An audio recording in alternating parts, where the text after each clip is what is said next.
Hey everybody, what is going on? I hope you guys are all doing well, and welcome to another tutorial video. In this video, I'm going to be explaining to you guys how you can convert your WordPress site into HTML. So let's get right into it. Now, to convert your website into HTML code, you do have a plethora of plugins which you can use. Most of them are free, so you can use converter plugins very freely. However, what I would recommend is you don't do that.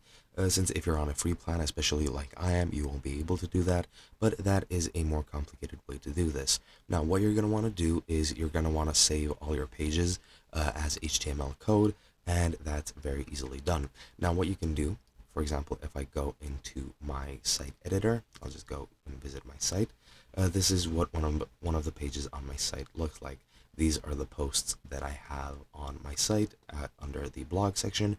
And what you can do here, for example, let's say this is the page we want. You can right click and then you can save this page as a static page, and that should be it. For example, if I go into save as, I'll choose where to save it, and you can choose the web page complete version and then just click save, and that should be pretty much it. And now you have the page that you're viewing as an HTML file. Alternatively, what you can also do, you can go ahead and right click and click inspect element and also view the page source and the element.